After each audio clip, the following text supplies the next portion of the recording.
Co można zrobić w 2 lata i 9 miesięcy? Jeden rabin powie, że można ze szwagrem wybudować dom z ogrodem, inny natomiast powie, że można przetańczyć kilkaset milionów pochodzących ze Skarbu Państwa oraz koncernów energetycznych na baśnie pod tytułem Narodowe Auto Elektryczne. Można również pojawić się na wymagającym polskim rynku motoryzacyjnym i postawić aż 40 salonów sprzedaży, w tym zarejestrować ponad 10 tysięcy aut i w najnowszych rankingach sprzedaży wyprzedzić takich graczy jak Honda, Fiat, Tesla czy też Seat. Zapraszam serdecznie na test bajka BJ30.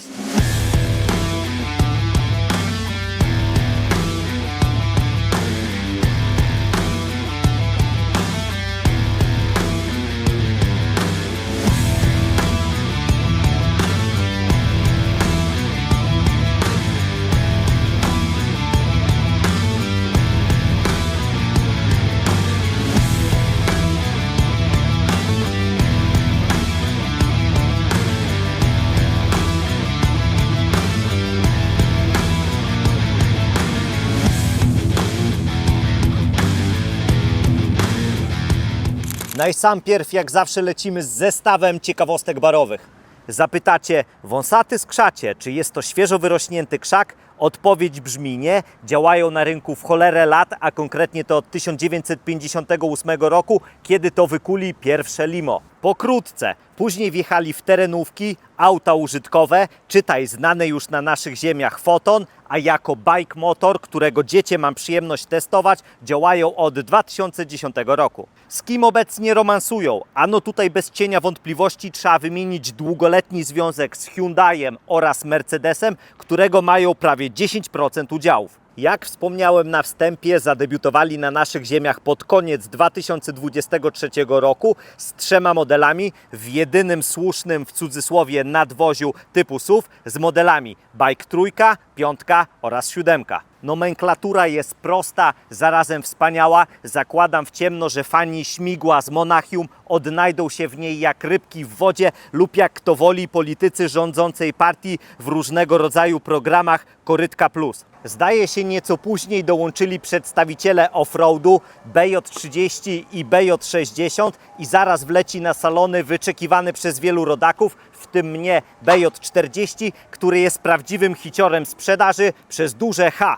Nie wiem, czy też odnieśliście takie wrażenie, ale ostatnimi czasy wzrosło zainteresowanie autami, które co nieco potrafią w terenie innym niż miejska dżungla. Wracając do bajka, to w 2023 roku zarejestrowaliśmy imponujące 6 sztuk. W 2024 roku były to aż 1733 sztuki, wówczas wylądowali na 32 miejscu w rankingu najchętniej wybieranych marek aut osobowych w Polsce.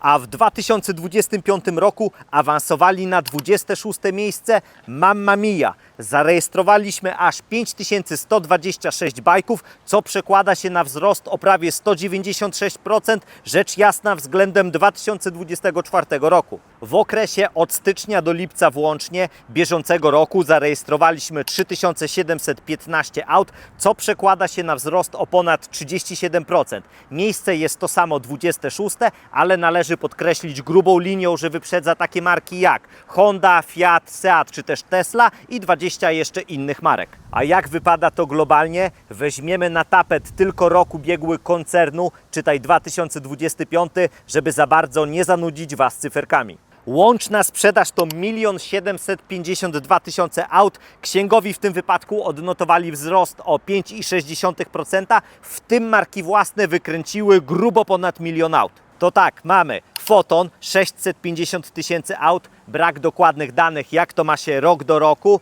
Bike 200 000 aut plus 38% i na samym końcu zamyka stawkę Arcfox 163 000 aut plus 101%. Szanowny eksport odpowiada za rekordowy poziom 308 000 aut. Tutaj mamy wzrost o 26%.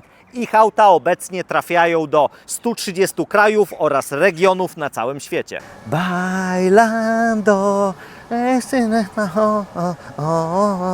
I to jest koniec ciekawostek barowych.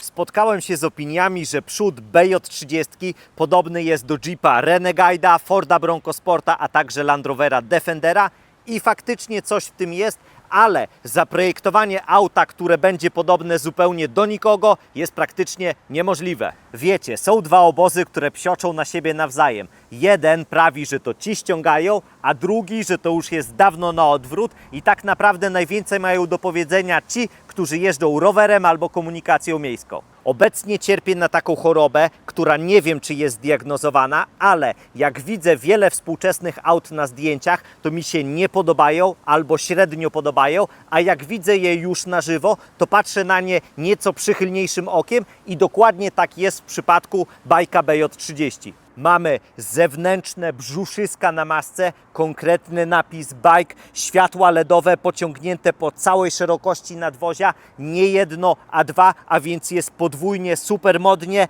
no i te półkola zajeżdżają na kilometr Land Roverem Defenderem. Uważam, że atrakcyjnie podzielono te pasy LEDowe, tworząc 5 elementów. Oczywiście jest na pokładzie doświetlanie zakrętów, jak również przełączanie ze świateł mijania na drogowe, ale powinny być tutaj matrixy, koniec, kropka. Pryszcz na gładkiej twarzy nastolatka, subtelny grill, fajnie zaakcentowany przedni zderzak w bikolorze, który elegancko współgra z lakierem nadwozia. Jest taki offroadowy styl obieży świata łamany na atakującą sowę. Na przedniej szybie po stronie kierowcy jest wizerunek auta z namiotem oraz laskiem. Mały smaczek, a Micha się cieszy. Widzę auto ciosane toporem, bez żadnych atrapowiczy, bez największej zarazy XXI wieku, czytaj elektrycznie wysuwanych pałąków, które nazywane są też klamkami i od razu Micha mi się cieszy, do pełni szczęścia już tylko brakuje koła zapasowego. Mamy konkretne relingi dachowe, na które statycznie weźmiemy do 300 kg,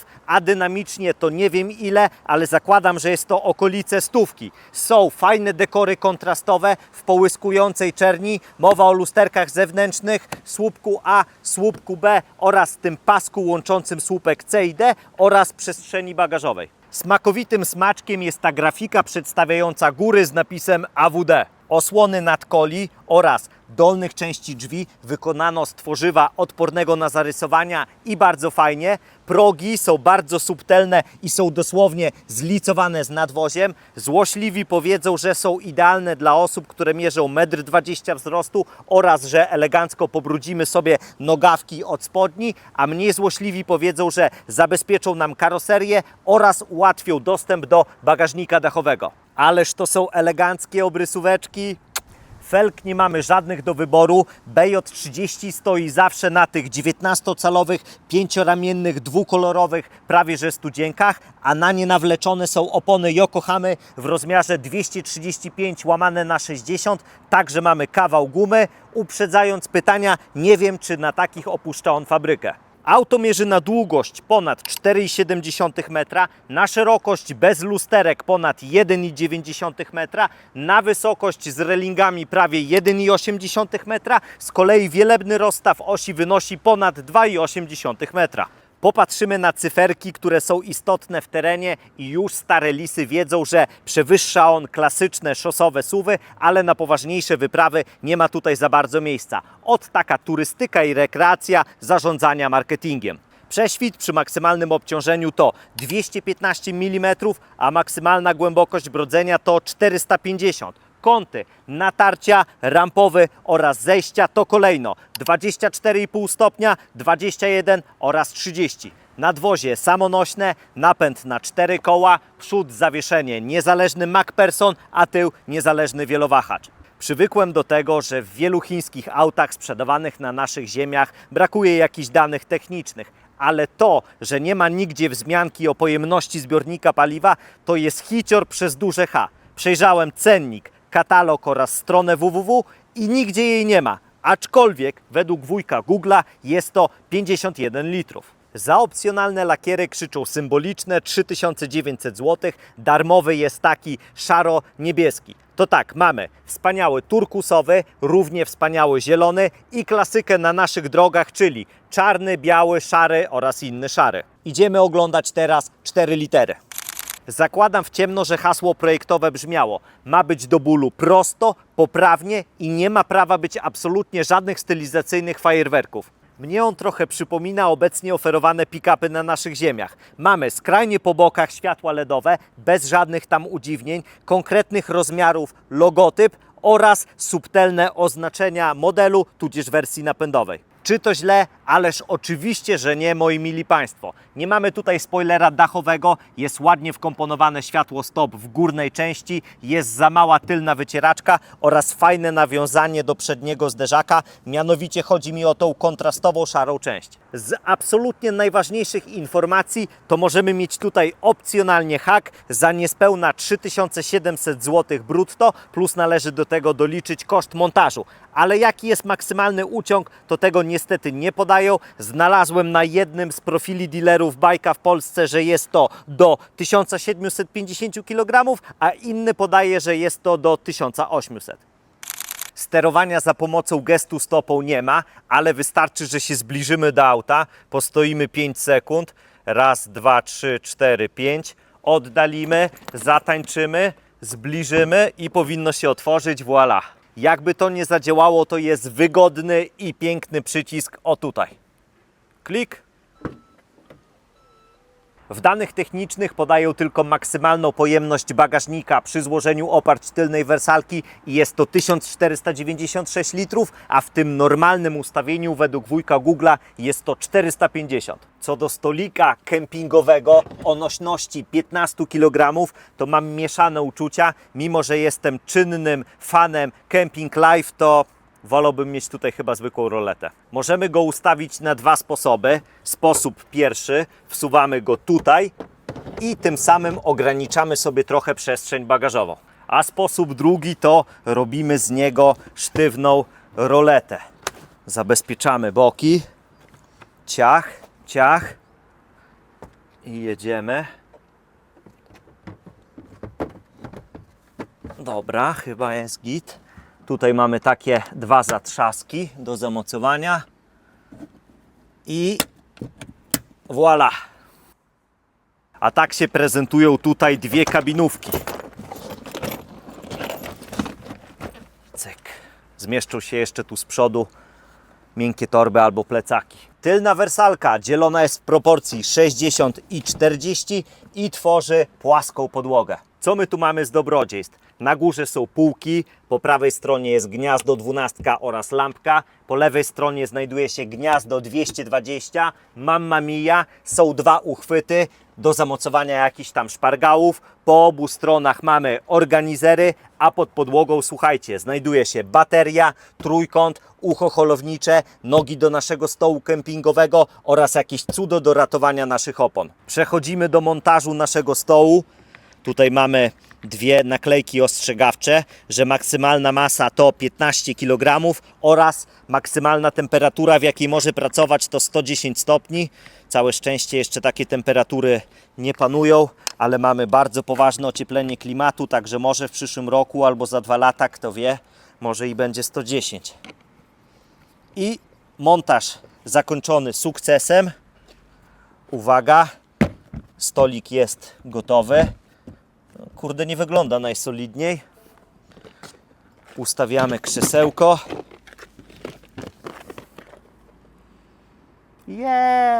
Ale kemping! Są pewne osoby, marki oraz przedmioty, które mają taką renomę, że nie potrzeba zbyt wielu słów, żeby wiedzieć, o co lub o kogo chodzi. Dla przykładu, mamy billboard przedstawiający frytki i od razu wiadomo, że chodzi o restaurację McDonald's. Inny przykład. Mamy w szklance czarny napój i od razu wiadomo, że chodzi o Coca-Colę. Słyszysz o pani poseł, która siedzi w wannie podczas Krajowej Rady Sądownictwa i od razu wiadomo, że chodzi o pani poseł Żukowską. Dokładnie tak samo jest z silnikami w chińskich autach. Wiadomo, że pod maską ląduje 1,5-litrowa benzyna. Czyli chodzi o optymalizację kosztów w chińskim systemie podatkowym, normy emisji spalin, a także wysokość akcyzy w kwestii eksportu. Kolejny akcent z motywem gór, który znajduje się na osłonie silnika i od razu Micha się cieszy. Powiem tak, ja jestem zniesmaczony podejściem niektórych producentów, którzy w katalogach serwują nam łączną moc silnika spalinowego oraz elektrycznych. Przecież wiadomo, że nie dodaje się jabłek do gruszek. W prezentowanym bajku BJ30 podają, że po prymitywnym zsumowaniu wszystkich średnich mocy mamy do dyspozycji 409 koni mechanicznych i 685 Nm i później takie bzdury powielają chociażby byli eksperci z TerrainVisy, a tak naprawdę popełnili w tym zsumowaniu błąd, gdyż jest to 405 koni i 680 Nm. Aczkolwiek broniąc trochę też producenta, pada całe szczęście takie hasło jak moc systemowa napędu hybrydowego, która wynosi 280 koni mechanicznych, a ile newtonometrów to nie wiadomo, może 680, a może i nie. Tak czy srak mamy jeden silnik spalinowy oraz 2 silniki elektryczne i 6 trybów pracy zarządzania energią oraz mamy skrzynię DHT dedykowaną dla napędów hybrydowych. Wracając do trybów, punkt pierwszy, generujemy energię elektryczną, na przykład podczas postoju. Punkt drugi, jeździmy na samym prądzie. Punkt trzeci, jeździmy na paliwie PB95. Punkt czwarty, jeździmy w trybie mieszanym spalinowo-elektrycznym. Punkt piąty, jeździmy na prądzie, a silnik spalinowy produkuje energię. Punkt szósty, szanowna rekuperacja. Zapraszam teraz na pokład, ale najsamprzód słuchamy, czy drzwi zamykają się z należytą kulturą.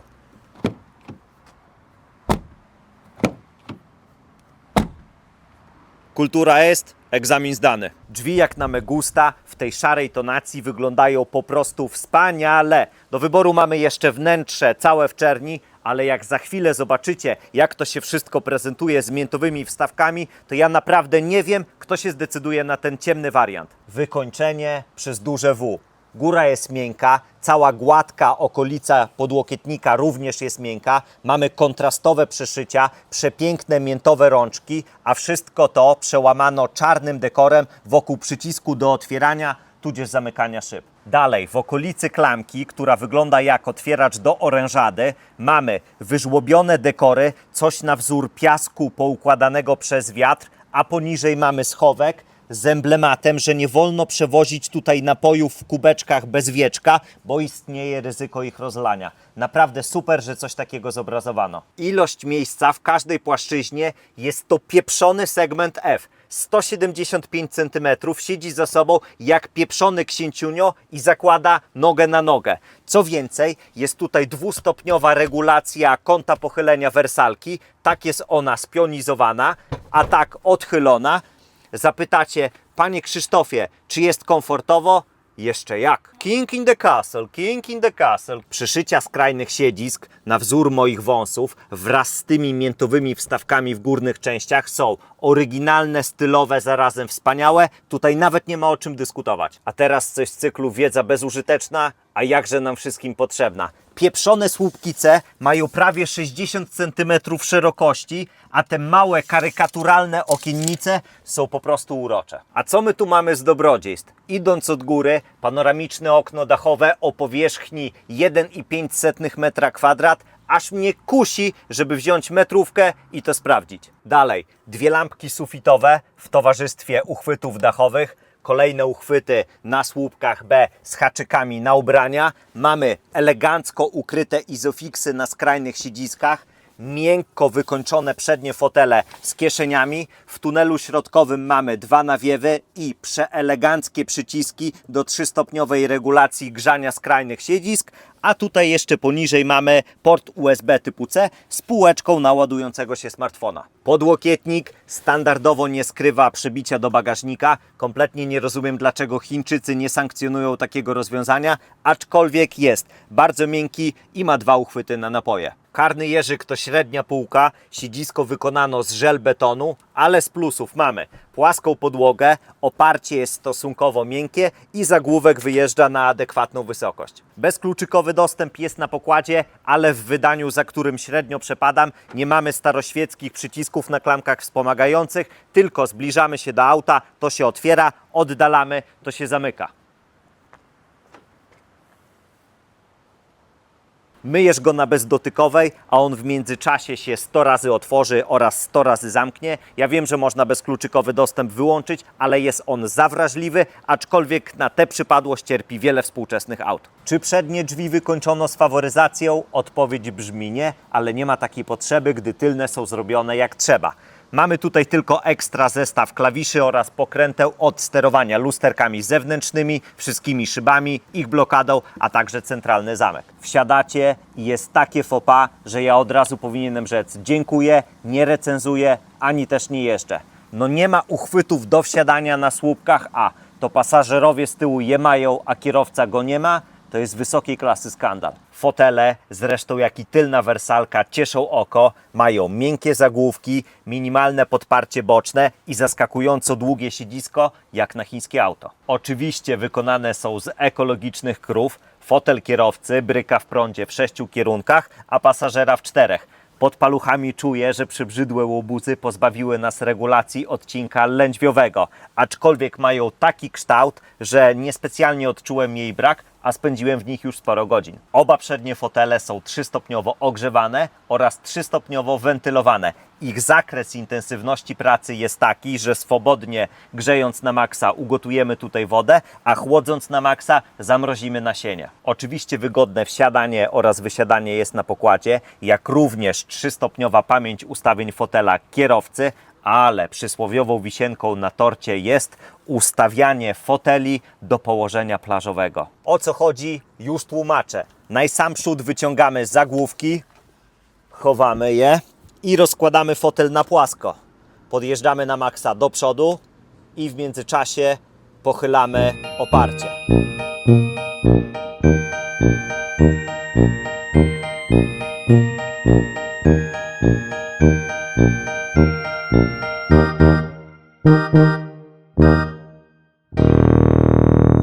Wyciągamy opcjonalny materac i mamy całkiem eleganckie spanie, które możemy jeszcze uatrakcyjnić, wieszając firanki na dedykowanych uchwytach, które znajdują się pod osłonami przeciwsłonecznymi. Aczkolwiek nie oszukujmy się, to nie jest jakieś super komfortowe spanie, jak jesteście wysocy. Przy moich 175 cm wzrostu jestem tutaj na styk. Co ciekawe, mam nieco więcej miejsca, jak rozłożę tylną wersalkę i nogi mam w bagażniku. Tak czy srak to wspaniałe rozwiązanie na jedną czy też 2 nocki. Widoczność w aucie jest świetna. Owszem, mamy masywne słupki, ale jakie mają być, cholera jasna. Elegancko widać całą maskę. Proszę bardzo. Lusterka boczne są adekwatnych rozmiarów, a do tyłu też jest klasa przez duże W. Ale mamy kamery tylko 360 stopni, a nie 540. Cóż za wielkie niedopatrzenie. W górnym centrum dowodzenia mamy 2 podwójne lampiony, sterowanie roletą oraz oknem dachowym, jest przycisk od świateł awaryjnych oraz 1 przycisk atrapowicz. Za brak schowka na okulary oraz brak możliwości przesuwania rolety w tę stronę należy się 6 miesięcy prac społecznych, na przykład przy grabieniu liści albo zamiataniu ulic i wtedy by się nauczyli, że takie rzeczy muszą być na pokładzie. A teraz lecimy z wyśmienitym sucharem, którego nie powstydziłby się król sucharów Karol. Wiecie, po czym poznać, że nie jest to omoda? Wiecie? Ano po tym, że jest kierownica na swoim miejscu. Normalnie czuję to, jak się śmiejecie przed ekranem. Kierownica regulowana jest w 4 kierunkach, aczkolwiek w nieszczególnie dużym zakresie, ale dobrze, że w ogóle jest regulowana. Podgrzewany wieniec również wykonany jest z ekologicznej krowy. Ma klasyczny, okrągły, wspaniały kształt z lekkim spłaszczeniem u dołu. Są fajnie zaakcentowane górne wąsy. Wewnątrz mamy perforacje, eleganckie przeszycia i tandetny, do niczego nie pasujący kawałek fortepianowej czerni. Te joysticki oraz zestaw klawiszy jest to niedościgniony wzór ergonomii oraz użyteczności, chociażby dla współczesnego Mercedesa, z którym notabene bike ma wiele wspólnego. Lewy kciuk odpowiada za obsługę cyfrowych zegarów, kamery 360 oraz przypisaną funkcję ulubione. W tym wypadku mamy przypisane ustawienia klimatyzacji i jest to najlepsze, co możemy tutaj przypisać, a to dlatego, że jeśli jesteśmy na przykład w Apple CarPlay, to nie musimy przegrzybywać się w czeluściach menu, żeby na przykład podkręcić temperaturę. Z kolei prawy kciuk odpowiada za obsługę telefonu, audio, źródło dźwięku oraz za dyskusję ze sparowanym telefonem. Cyfrowe zegary mierzą 10,25 cala i są bardzo atrakcyjnie schowane w deskę rozdzielczą. Można zrobić to estetycznie? A pewnie, że można. Personalizacji żadnej nie ma, jest tylko motyw jasny oraz ciemny i możemy jedynie pozmieniać, co będzie wyświetlane po prawej stronie. To tak, mamy obroty, temperaturę, konsumpcję, ciśnienie, alerty, telefon, audio oraz napęd. Początkowo bawiła mnie ich szata graficzna tego zachodzącego słońca nad jakimś zbiornikiem wodnym, ale po czasie poczułem ją, pasuje do tego, powiedzmy, obieży świata. Nie polubiłem się z prawie 15-calowym centrum dowodzenia.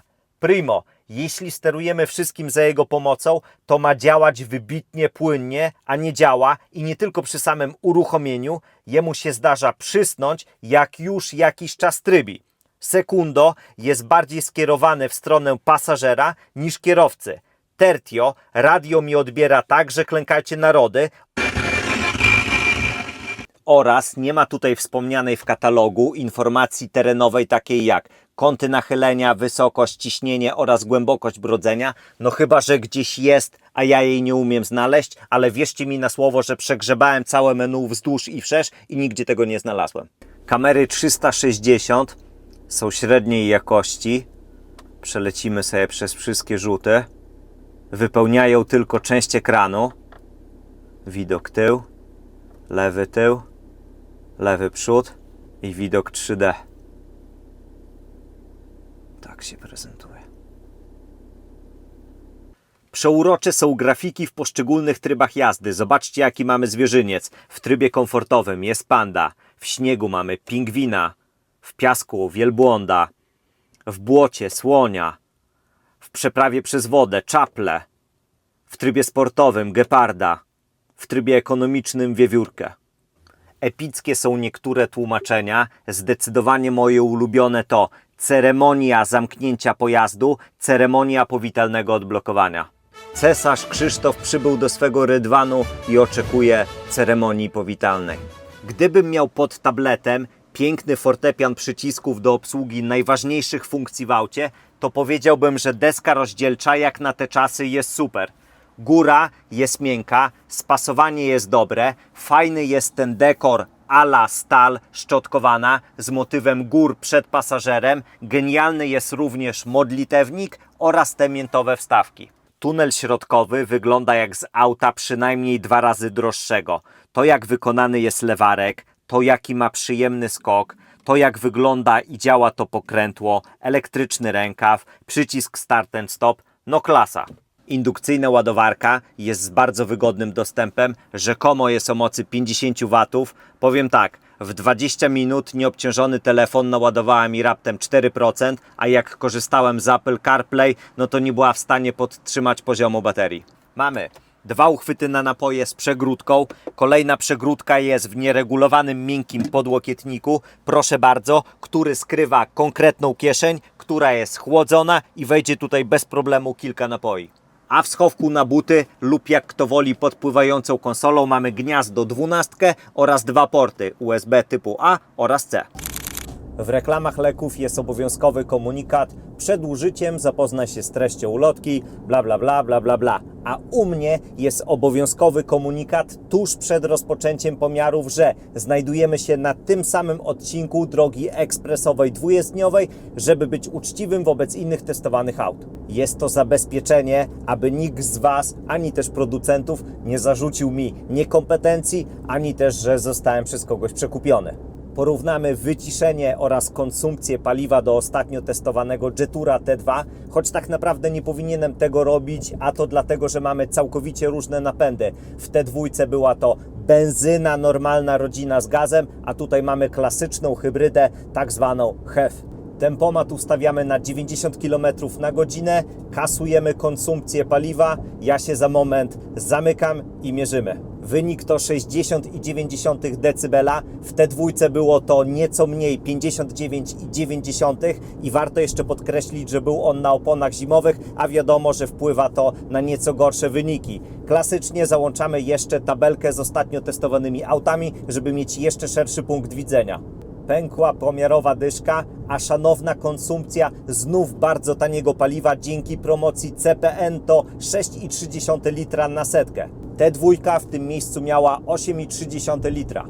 Prędkości obrotowe to równo 1800 obrotów na minutę. Po prostu uwielbiam rozmiar czcionki, prędkości, a także wskazań obrotów. Jest on taki, że jak jesteś ślepy, to i tak je zobaczysz. Tempomat zapinamy teraz na złoty 20 i powtarzamy zabiegi. Wynik to 61,7 dB. No naprawdę klasa. Organoleptycznie to tutaj jest naprawdę bardzo cicho. Prędkości obrotowe w trybie ekonomicznym to 2400 obrotów na minutę. Pękła pomiarowa dyszka, a konsumpcja paliwa to 6,8 litra na setkę. Producent obiecuje nam setkę w imponujące 6,9 sekundy. Powiem tak, nie wierzę, że uda nam się wykręcić taki wynik. Najwyżej za chwilę odszczekam swoje słowa. Trakcja jest wyłączona, klimatyzacja również. Najsampierw jedziemy z trybem ekonomicznym, żeby zobaczyć, z jaką kastracją mocy mamy do czynienia. No i uwaga. O kurcze, pieczone.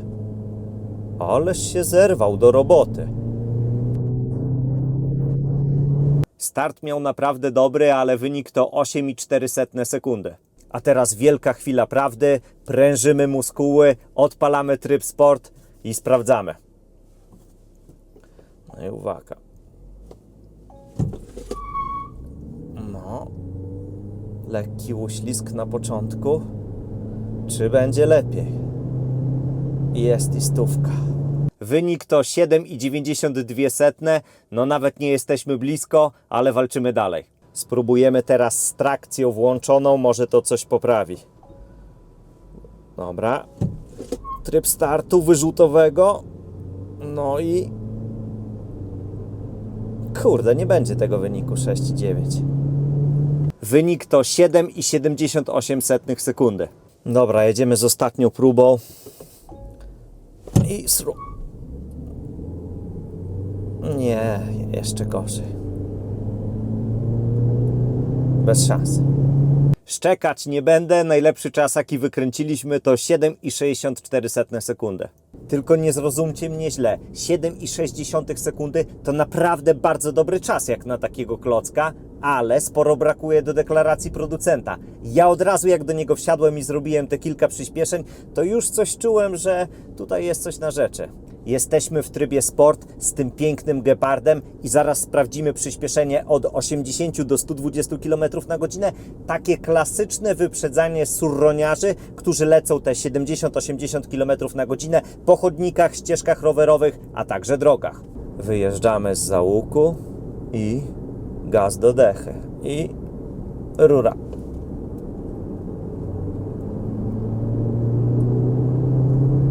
No jest żwawo.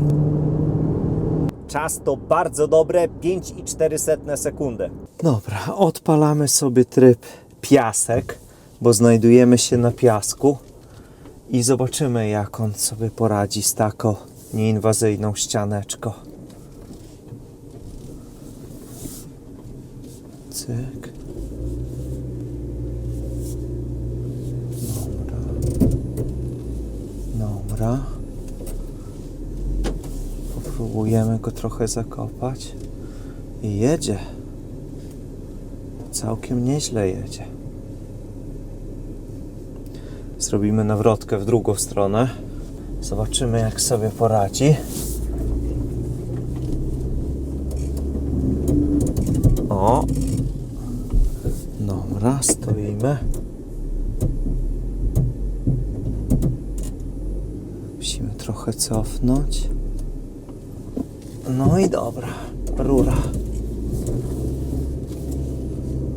I no, dawaj kochany. Jest, poszło.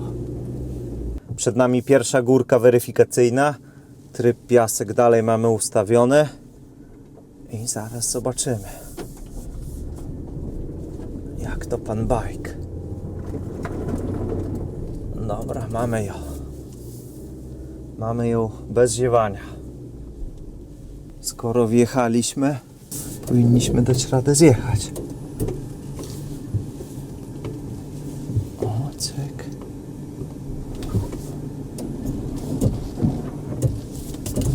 I mamy to. Czas na poważniejszą górkę. Ta gładko poszła. Zobaczymy, jak ta pójdzie.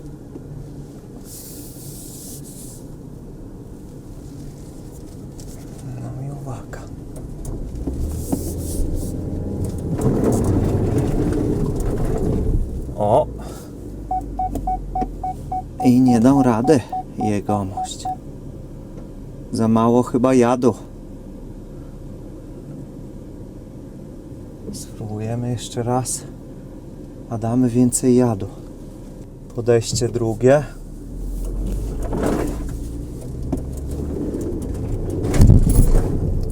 I mamy to.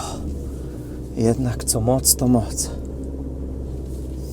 Widok na górkę z nieco innej perspektywy. Ja teraz uruchamiam asystenta zjazdu ze wzniesienia w moich nogach. Jak widzicie, jest całkiem grząsko. Bike BJ30 poradził sobie całkiem nieźle. Nie dowiozły tylko moje umiejętności, ale jednak jak już jest pełna moc zapięta, to... Asystent zjazdu ze wzniesienia uruchomiony. Odpalmy sobie jeszcze kamerę, żeby zobaczyć, jak wygląda sytuacja w nich. No i jedziemy. Ja nic nie robię, ale przyhamował. Mamma mia, nice. Ja nic nie robię. Trzymam tylko kierownicę. No i pięknie, bezpiecznie zjechaliśmy, lecimy dalej. Powiem szczerze, że myślałem, że będzie odstawał od Jetura T2, ale na razie, na tyle co go zweryfikowaliśmy, to tak nie jest. Mamy taki tryb, słuchajcie, nie było to. Przeprawa przez wodę. Jest. No to lecimy z przeprawą. Przez wodę. On tak jakoś bardziej ochoczo wtedy jedzie. No i... Głębokości brodzenia tutaj nie ma. Nie widać, jak jest głęboko. Ale ja wiem, że jest płytko.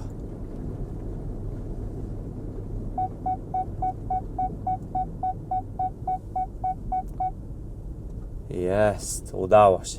Przepłynął.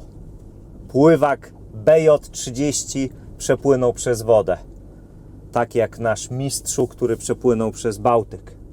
Dokładnie to jest takie samo osiągnięcie. Ostatnio na tej górce weryfikowaliśmy Jetura T2 i dał bez problemu radę. To wypadałoby sprawdzić, jak wypadnie Bike BJ30E. Niestety nie widać tego na nagraniu, ale musicie wierzyć nam na słowo, że jest to kawał górki z grząskim piachem, który pokonał niejedno auto. Odpalamy asystenta zjazdu ze wzniesienia i lecimy. Jak to się mawia, zjechać łatwiej, gorzej wjechać.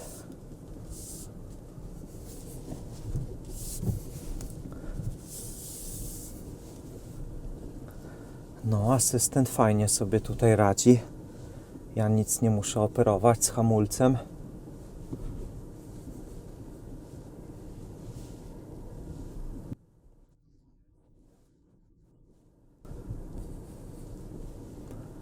Ale nie wierzę, że się uda nam podjechać.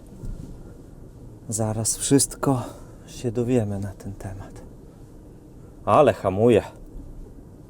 Trzyma takie do 10 km, zdaje się maks.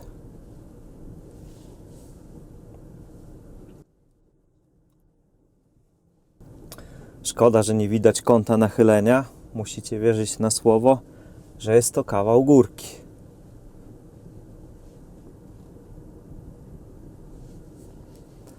No i dobra, łatwiejsza część za nami. Teraz lecimy w drugą stronę. Dobra, cofniemy trochę.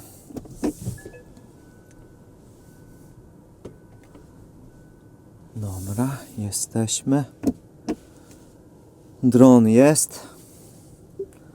Odpalamy tryb piasek. Jest. No i co? Pełna moc. Oj, start kiepski. Ale lecimy. O, chyba damy radę. Coś tak czuję, że damy radę. Miękko. Na miękko. Na mięciutko. I jesteśmy na szczycie. I zaraz wszystko się okaże. Wyjeździmy zbiornik paliwa niemal do zera i sprawdzimy, ile faktycznie on tam mieści litrów paliwa oraz sprawdzimy, czy wskazania z kankutera pokładowego nie kłamią. Bez cienia wątpliwości jest to bardzo ważny test, będzie można zaktualizować dane producenta. Do tej pory pokonaliśmy na zbiorniku 552 km, a szanowna konsumpcja paliwa to 6,5 litra na setkę. Przed chwilą mieliśmy zasięg 30 km, wskoczyło, że zawartość paliwa jest niska. Na stację mamy jakieś kilka dobrych kilometrów i będziemy weryfikować. Aktualny przebieg 574 km, także 600 km na pełnym baku jest możliwe. Wielka chwila prawdy.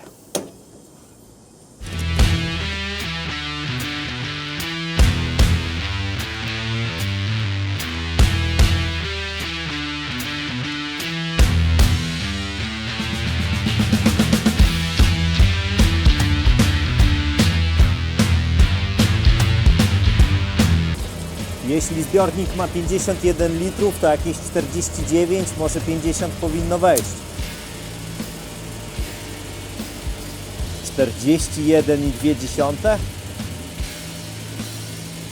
O cholera, to jestem w szoku. Zaraz zobaczymy. Jeszcze dotankujmy. Faktycznie, full. 41,5 litra. Zaraz będziemy liczyć.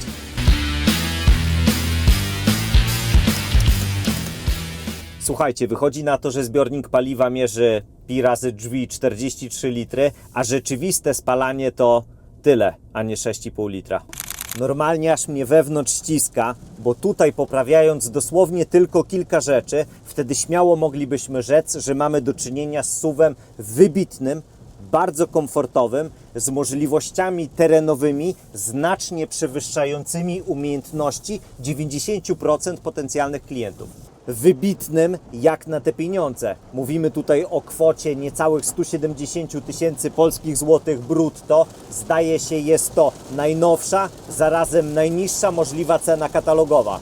Czego mi tutaj brakuje? Przy tak dobrze wyciszonym aucie lepszego audio. Mamy tutaj chociażby podwójne klejone przednie szyby oraz 13 m2 maty wygłuszającej. Te 8 głośników zwane high-end po prostu gra. Nie, że dobrze, nie, że źle. Brakuje mi tutaj na przykład głębi oraz sceny, którą serwował nam zestaw Sony znany z Jetura T2. Mówiłem o tym wcześniej, ale wspomnę raz jeszcze, bo to bardzo istotna kwestia. Płynniej działających multimediów. Tyle się teraz mówi o bezpieczeństwie, a to absorbuje zdecydowanie za dużo naszej uwagi oraz czasu. To nie może tak być, że on działa raz dobrze, a raz źle, jakby potrzebował wypić kawkę.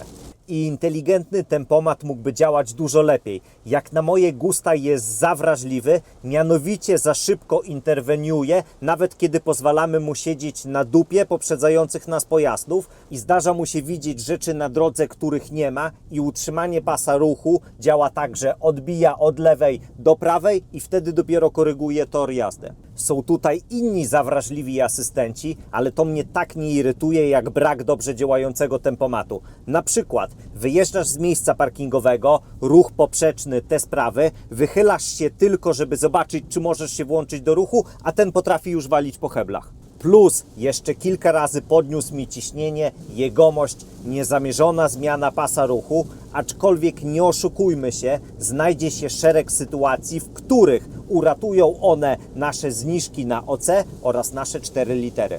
A teraz jedziemy z szeregiem plusów, bo jest ich naprawdę sporo. Konserwatywny miłośnik offroadu mógłby tutaj popsioczyć, aczkolwiek dla niego przewidziano model BJ40.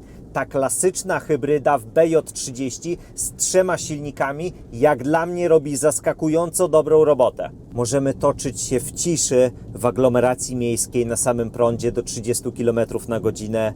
Kiedy silnik spalinowy wejdzie w rolę generatora prądu, to robi to subtelnie, a nie nachalnie, na przykład jak w Fortingu czy też Daci.